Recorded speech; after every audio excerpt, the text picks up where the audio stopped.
Capacite a transmiti-la com fidelidade, com unção do Teu Espírito, em nome de Jesus Cristo. Amém. A decisão da qual tudo depende, né? Foi o título que a gente postou ontem, né? A respeito dessa mensagem. E na imagem estava Jesus crucificado juntamente ao lado dos dois criminosos, né? E eu convido você a abrir a sua Bíblia comigo no Evangelho de Lucas, no capítulo 23, do versículo 32 ao 43.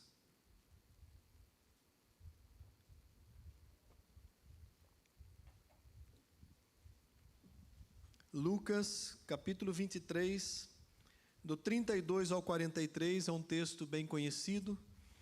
Nós estamos aí perto da comemoração da Páscoa. E essas passagens que envolvem a crucificação de Jesus são muito utilizadas durante esse mês. E também eram levados outros dois que eram malfeitores para serem executados com ele. Quando chegaram ao lugar chamado Calvário, ali o crucificaram, bem como aos malfeitores, um à direita, outro à esquerda. Contudo, Jesus dizia: Pai, perdoa-lhes, porque não sabem o que fazem. Então, repartindo as vestes dele, lançaram sortes. O povo estava ali e a tudo observava. Também as autoridades zombavam e diziam: salvou os outros, a si mesmo se salve, se é de fato o Cristo de Deus, o escolhido. Igualmente os soldados o escarneciam e, aproximando-se, trouxeram-lhe vinagre, dizendo: se tu és o rei dos judeus, salva-te a ti mesmo. E também sobre ele estava uma epígrafe em letras gregas, romanas e hebraicas: este é o rei dos judeus. Um dos malfeitores crucificados blasfemava contra ele, dizendo: não és tu o Cristo? Salva-te a ti mesmo e a nós também. Respondendo-lhe, porém, o outro repreendeu, dizendo: nem ao menos temes a Deus, estando sob igual sentença?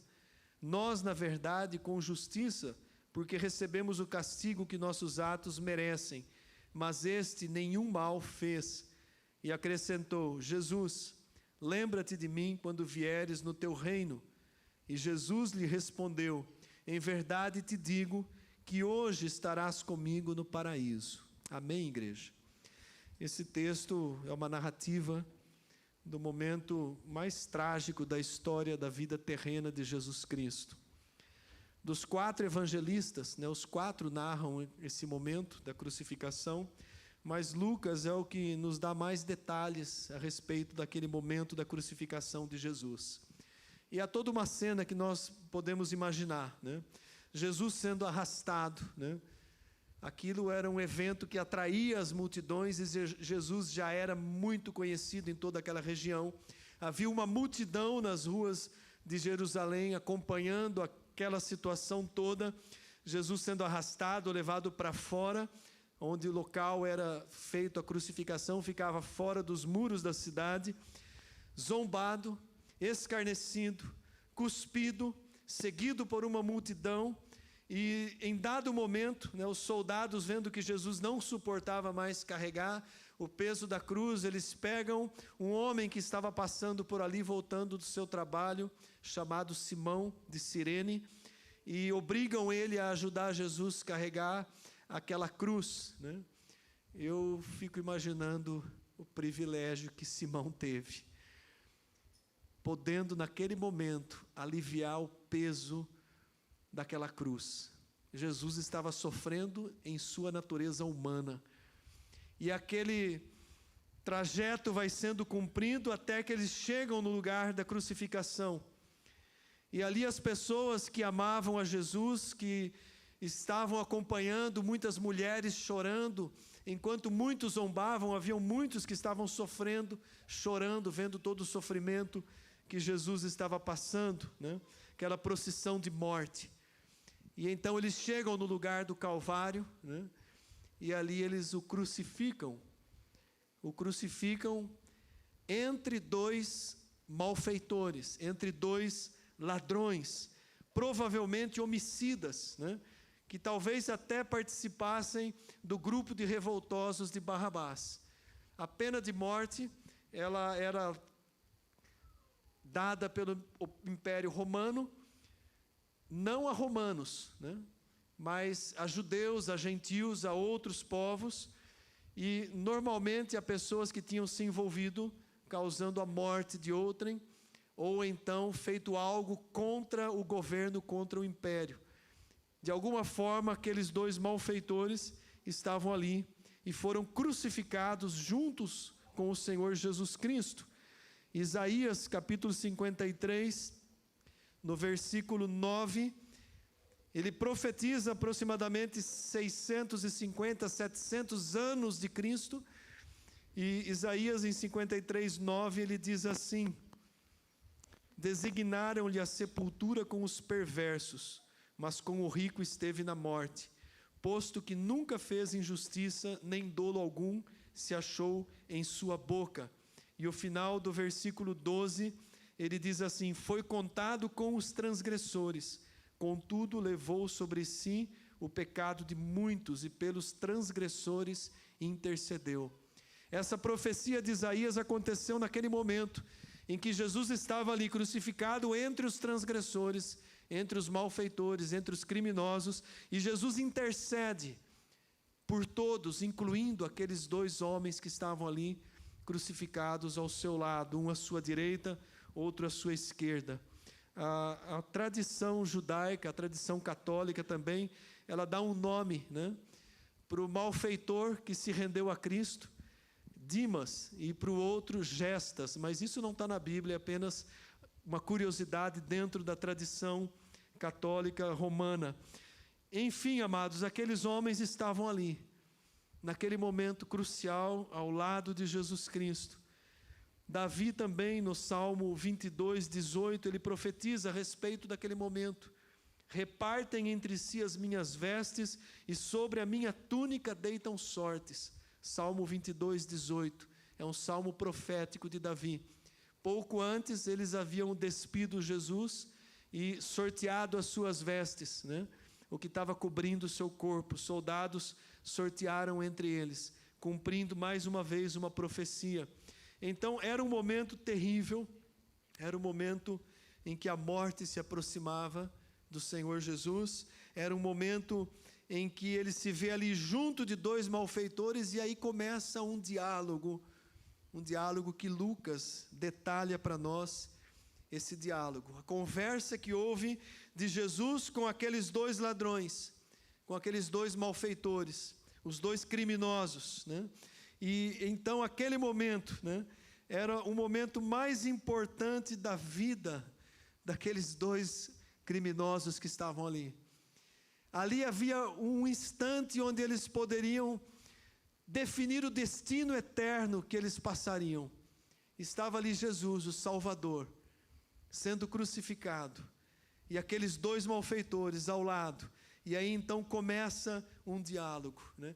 É interessante a gente notar que lá no Evangelho de Mateus, a princípio os dois zombaram de Jesus, mas no decorrer daquele tempo, um deles mudou o seu comportamento, mudou a sua atitude. Se você ler o mesmo texto lá no Evangelho de Mateus, você vai ver um versículo onde cita que os dois, né, Mateus 27, 44, no começo os dois zombavam de Jesus. Mas olha só como é o trabalhar, né, do Espírito Santo. Um deles, naquele momento crucial, reverteu completamente a sua situação, né? Então, começa um diálogo. Um dos malfeitores começa a blasfemar contra o Senhor Jesus. Não és tu o Cristo? Desce da cruz, né? Estou transliterando talvez algumas palavras. Salva-te a ti mesmo, salva nós. Você não era o Cristo, não se colocou como o Messias de Israel. Imagina o que era ouvir uma blasfêmia, uma acusação no momento de tanta dor. E aí então, o que estava ao outro lado, Jesus ao meio, eles ouvindo Jesus naquele último momento, intercedendo por eles, intercedendo quando Jesus diz: Pai, perdoa porque eles não sabem o que fazem. Aquela era uma oração de Jesus em meio à sua dor, ao seu sofrimento, ele intercede por aquela multidão que estava ali, incluindo os dois criminosos. Eles não sabem o que fazem. Perdoa-lhes, né? Perdoa-lhes, né? Muito diferente de Tiago e João, quando Jesus estava a caminho lá de Samaria, e eles olham lá e alguns samaritanos, né, afrontam, e eles dizem: o Senhor quer que a gente manda descer fogo do céu sobre os samaritanos? E Jesus repreende Tiago e João, né? Eles não são, né? Vocês não estão agindo no mesmo espírito, né? Jesus intercede por aqueles que eram claramente seus inimigos, que o odiavam ali naquele momento. E em meio àquela situação, em meio àquele momento, um dos criminosos, ele começa a repreender o outro que estava zombando. Olha que vertente de posicionamento. Eu quero que a gente imagine bastante isso que estava acontecendo, porque o que aconteceu com um deles foi o que deve ter acontecido com todos nós que estamos aqui nessa noite. O momento onde há uma conversão, uma mudança de comportamento, de atitude, mesmo naquela condição última que eles estavam ali. Ele vira para aquele que estava acusando e ele diz: você nem ao menos teme a Deus, estando debaixo da mesma sentença? Naquele momento, aquele criminoso, ele recebe no seu coração temor a Deus. Ele sente no íntimo da sua alma temor a Deus. Algo esclareceu a mente dele naquele momento. Ele repreende o outro, dizendo: você nem ao menos teme a Deus nesse momento. E aí então ele admite a sua culpa, ele assume o seu pecado, para que haja uma conversão, uma transformação na vida de qualquer um de nós. E eu preguei isso alguns domingos atrás. É necessário que nós assumamos a nossa culpa, que a gente admita o nosso pecado diante de Deus. E quando ele diz assim: nós na verdade, com justiça, estamos recebendo o castigo que os nossos atos merecem.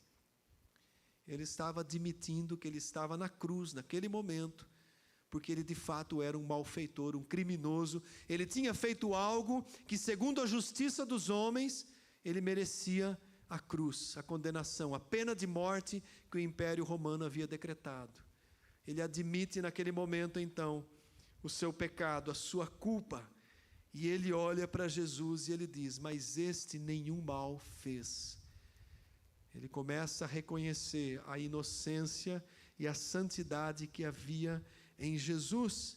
E quando ele se vira para Jesus e ele diz essa frase tão conhecida: Jesus, lembra-te de mim quando vieres no teu reino. Lembra-te de mim. Ele está demonstrando que ele cria em Jesus Cristo como um rei. Parece um absurdo a gente imaginar isso, crer num rei que estava morrendo na cruz do seu lado. Olha que coisa extraordinária acontece no coração daquele homem. Ele estava vendo Jesus morrendo, crucificado do seu lado, totalmente destruído na sua aparência física. E ele diz para Jesus: lembra-te de mim quando vieres no teu reino.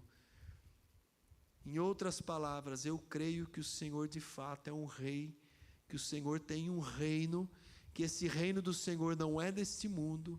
Eu creio de fato que o Senhor é inocente. Essa palavra resume tudo o que nós usamos, por exemplo, quando tomamos uma profissão de fé. Quando alguém vai ser batizado: você crê que Jesus é o Filho de Deus? Sim, eu creio. Você o recebe como Senhor e Salvador da sua vida? Sim, eu recebo. Quando nós vamos batizar alguém, a gente toma essa profissão de fé. Eu te batizo em nome do Pai, do Filho e do Espírito Santo. Mas aquele homem não tinha mais tempo para ser batizado. Quem crer e for batizado será salvo. A obrigatoriedade para a salvação é o crer. O batismo, se possível, depois todos devem passar pelo batismo. Ele não teve a oportunidade de crer. Ele não teve mais a oportunidade de evangelizar ninguém.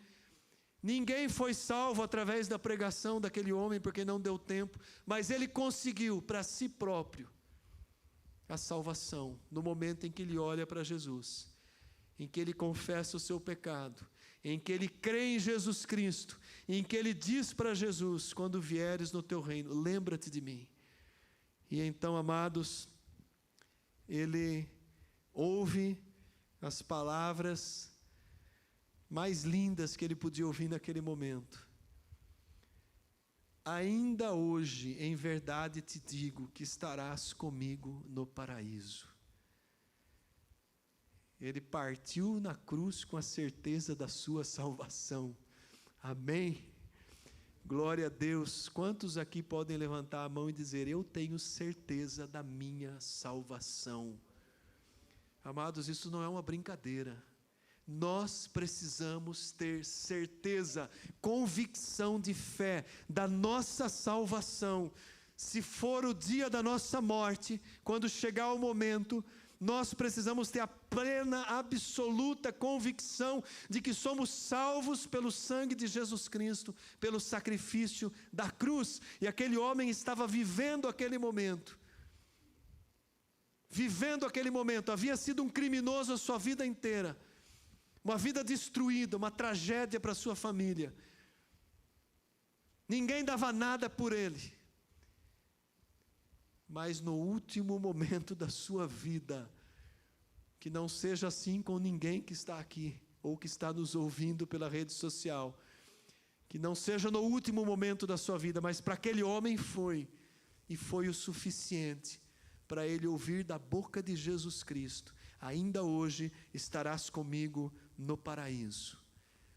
Abrindo um parêntese, aqui cai por terra aquela teologia falsa, né, do descanso, do sono, né? Morreu, não tem sono, descanso não. Morreu, você já vai estar imediatamente ou no paraíso, na presença de Deus, ou onde estava lá o rico que via Lázaro no seio de Abraão, em alma e espírito. O corpo, né, ou vai ser cremado, ou vai ser sepultado, não importa, volta ao pó. Mas a alma e espírito, imediatamente, quando rompe o fio de prata, quando chega o momento da morte, a separação dessa vida material, imediatamente o Senhor disse: ainda hoje estará comigo no paraíso. O paraíso aqui é uma referência do local da presença de Deus, do local de regozijo, de paz. Se a gente lembrar lá do rico e Lázaro, os dois haviam morrido. Enquanto Lázaro desfrutava do paraíso, que ali é uma referência, usando o termo seio de Abraão, o lugar de descanso do pai, né? Abraão é o pai, o patriarca de Israel. Então ali o paraíso é chamado de seio de Abraão. Enquanto o rico, por causa da sua avareza, da sua maldade, estava num lugar de tormento, consciente do que ele havia feito. Há uma consciência após a morte, amados. É isso que a Bíblia relata, a gente não precisa ter dúvidas, né?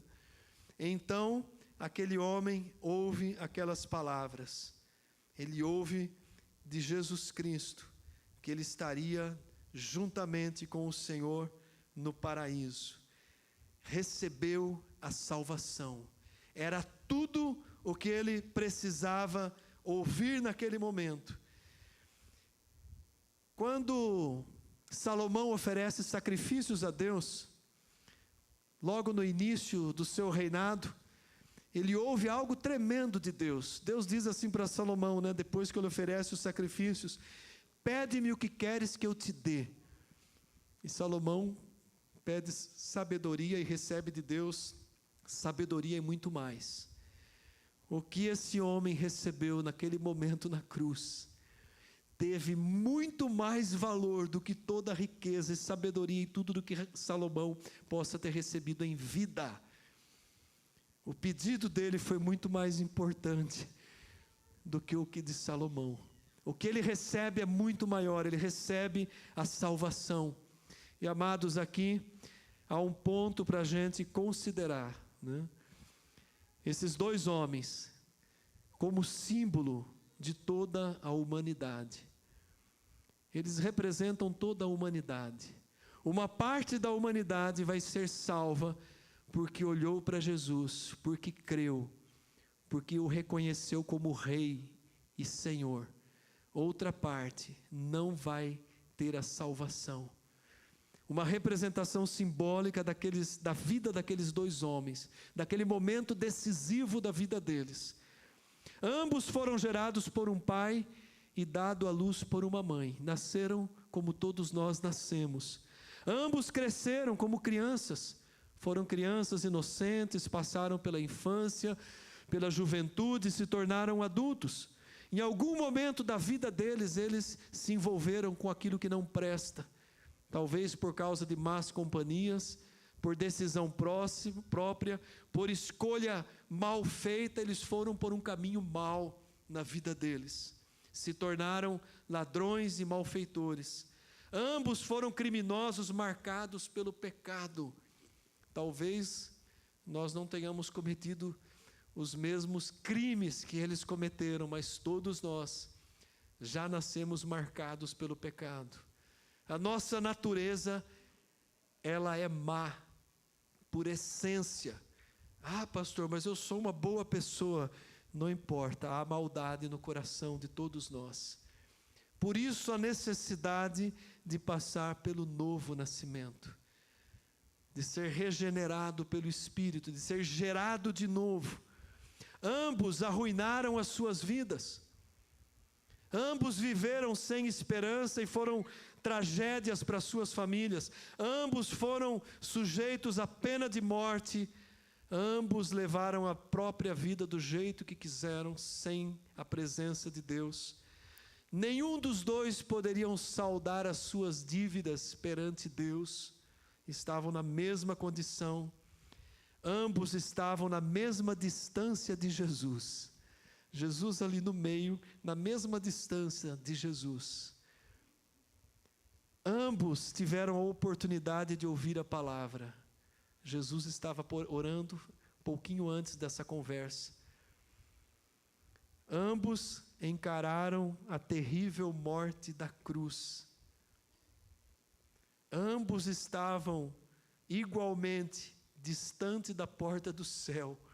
E ambos estavam igualmente próximos da porta do inferno. O pastor Hernandes Dias Lopes usa muito, essa comparação, usando essa dualidade. E esse texto eu plagiei da revista Chamada da Meia-Noite, de um texto onde o autor faz uma análise desses dois malfeitores. E ele usa essas palavras que eu achei tremendo. Ambos estavam igualmente distantes da porta do céu e igualmente próximos da porta do inferno. Mas havia um momento ali em que poderia ser revertida toda aquela situação. Ambos tiveram uma última oportunidade para tomarem a decisão mais importante da sua vida. Eu espero, que todos que estão aqui nessa noite já tenham tomado essa decisão. Mas se por acaso alguém que está conosco essa noite ou acompanhando pela rede social, se você nunca tomou essa decisão, se você talvez sempre achou que esteve perto de Jesus, mas nunca assumiu e nunca se rendeu a Ele, recebendo como Senhor e Salvador, reflita nisso nessa noite. Talvez você possa dizer: eu nasci num lar cristão, minha família é evangélica desde o berço, mas como está a tua vida com Deus hoje? Você tem plena convicção da sua salvação? Você tem plena convicção se a sua vida findasse hoje, você estaria com Ele no paraíso? Não adianta dizer que é crente, que é nascido de novo, se não tem essa certeza, se está vivendo, entre aspas, desviado, distante de Deus, levando uma vida religiosa apenas, mas não tem comunhão genuína com o Senhor Jesus Cristo. Essa é uma reflexão para cada um de nós, amados. Não é só para aquele a quem ainda não foi convertido, principalmente para quem ainda não recebeu a Cristo, mas é também para todos nós. Essa convicção, essa certeza absoluta deve haver na nossa vida. Se nós já fizemos não apenas a escolha, mas se nós estamos mantendo a nossa caminhada de vida genuína com o Senhor Jesus Cristo. Um dos criminosos teimou na sua posição, continuou zombando de Jesus naquele momento. Desce da cruz, salva-te a ti mesmo, salva nós também, se você é o Cristo. Aquele um só tinha visão da vida terrena, mas o outro em algum momento teve a visão da eternidade. E ele entende que havia algo depois daquele momento, daquela morte que estava próxima de acontecer. E ele olha para Jesus e ele compreende naquele momento que ele precisava de Jesus Cristo, que ele não tinha mais nenhuma alternativa em relação à sua vida terrena, que a morte já estava às portas, mas que ali ao seu lado, à sua vista, ao alcance da sua voz, estava o Salvador, o Senhor Jesus Cristo. E ele se rende naquele momento. Eu creio que todos nós em algum momento passamos por esse momento de rendição, de olhar para a eternidade. Enquanto um endureceu o seu coração e o céu se fechou para ele, o outro se quebrantou e a porta da salvação foi aberta. É muito sério. Muitas pessoas pensam que estão salvas, mas ainda não passaram por um novo nascimento. Muitas pessoas se acham convertidas, mas a forma como elas vivem não demonstra que houve uma conversão verdadeira. Não há sentimento de culpa, de peso. Quando peca, continua pecando e acha que está tudo bom. Não há um momento de arrependimento durante o dia, de confissão, de se voltar para Deus. Não há um tempo de investimento em oração, na presença de Deus. Não há um tempo de investimento lendo a palavra de Deus, aprendendo a palavra de Deus. Vive de qualquer jeito e fala que é cristão e bate a mão para cima dizendo que é salvo ou salva. Tem certeza disso? Eu quero que você volte para casa hoje tendo certeza que de fato todos que estão aqui ou nos ouvindo são verdadeiramente salvos, experimentaram o que aquele ladrão experimentou naquele momento na cruz. Isso é seríssimo, nós temos que ter essa convicção na nossa vida. Não pode haver sombra de dúvida em relação à nossa salvação, porque nós não estamos olhando para nós mesmos, nós olhamos para Cristo. A certeza, a garantia da nossa salvação é a fé no sacrifício de Jesus Cristo, ponto final. Não tem outro recurso, não tem outro recurso, não é Maria quem vai salvar. Eu falo isso, eu vim do catolicismo romano. Não são as minhas boas obras, não é o que eu posso fazer. Eu posso ser o melhor homem do mundo moralmente, eticamente, mas eu não tenho condição de pagar essa dívida de sangue. Nenhuma bondade minha pode pagar essa dívida. Só há um meio de salvação. Só há uma alternativa de salvação e é Jesus Cristo. Não há outra alternativa, amados. E essa mensagem que nós estamos ouvindo, estamos cansados de saber, nós que temos essa convicção, temos a obrigação de levar para aqueles que ainda não têm. Nós precisamos falar para os nossos irmãos, amigos, parentes, amigos de trabalho, pessoas próximas que ainda estão vivendo no engano da religiosidade, que o tempo está próximo. E você pode fazer uma pergunta para ela: se você morresse hoje, para onde você iria? E aí você pode partir para uma conversa e apresentar o plano de salvação de Jesus Cristo. É muito difícil, né? Às vezes a gente é afrontado, né? Mas nós precisamos fazer isso, não importa.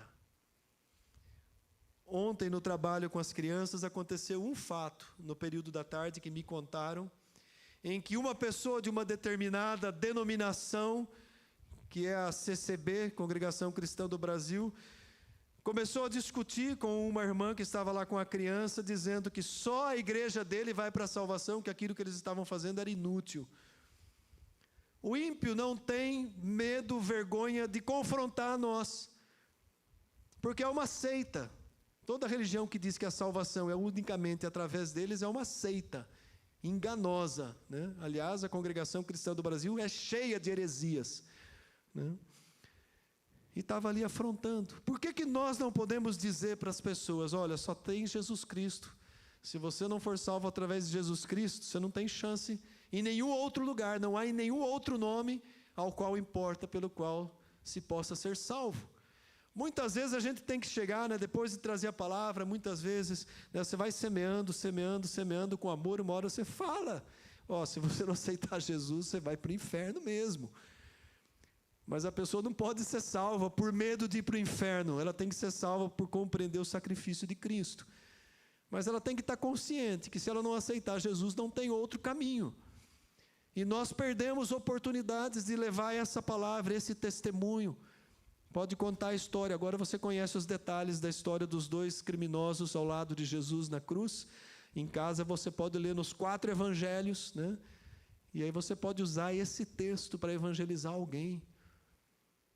Chega devagarzinho, joga uma conversa, né? Há alguns domingos atrás eu estava conversando com uma pessoa próxima da família, que eu sei que não é convertida, e no meio da conversa eu acabei surgindo assim: falei, você crê em Deus mesmo? A pessoa ficou em dúvida. Eu não tenho certeza se Deus existe. Eu falei, não existe. E aí a gente começou uma conversa, mas não deu para terminar, né? Estou esperando uma outra oportunidade para continuar, né? Mas é assim, amados. Nós temos que lançar a semente. Quem vai fazê-la brotar? O Espírito Santo. Aquele ladrão não foi mais um ladrão. Se tornou um santo de Deus. Foi salvo. Alcançou misericórdia. Naquela cruz, as suas últimas palavras, se dirigindo a Jesus, né, ele alcançou misericórdia e graça. Aliás, né, falando em últimas palavras, lá no Evangelho de João 19:30, que é a narrativa de João, da crucificação, a última palavra que Jesus fala no momento da cruz, quando ele entrega o seu espírito: Pai, entrega o meu espírito. Está consumado. O Evangelho de João cita essa palavra no grego tetelestai. Está consumado, está feito. Foram as últimas palavras de Jesus. Eram 3h daquele dia. O céu se escureceu, um grande terremoto em Jerusalém. Ninguém sabia o que estava acontecendo. A natureza se manifestou. O véu do templo, que era enorme, de um tecido grosso, forte e resistente, se rasgou de alto a baixo. Jesus dá o último suspiro. Esse fato aconteceu e nós hoje podemos receber a salvação crendo no sacrifício de Cristo. O poder salvador de Jesus Cristo permanece enquanto o tempo da graça continua. As portas estão prestes a se fechar. A porta da arca foi fechada por Deus. Pelo lado de fora, ninguém mais entrou. O tempo da graça está findando. Está findando, né? A dívida já foi paga, precisamos compreender isso. Paulo, em Colossenses 2,14, ele diz que Cristo, tendo cancelado o escrito da dívida que era contra nós e que constava de ordenanças, o qual nos era prejudicial, removeu inteiramente, encravando na cruz. Palavra forte do apóstolo Paulo. A dívida que nós não podíamos pagar. Imagina, hoje já não se usa duplicata, mas até um tempo atrás você podia assinar uma duplicata, você estava ali assinando uma dívida. Ela foi encravada na cruz, a dívida foi paga, não pode mais ser cobrada novamente. Então, amados, essa convicção nós temos que trazer no nosso coração, a convicção da nossa salvação, a convicção do que foi o sacrifício de Cristo. Eu orei muito ontem e hoje para que, seja aqui pessoalmente ou através da rede social, pessoas possam receber essa palavra e se renderem a Cristo, verdadeiramente se renderem a Cristo. E eu quero encerrar essa mensagem com esse momento de oração. Quero convidar o nosso ministério de louvor à frente. Reflita no que você acabou de ouvir.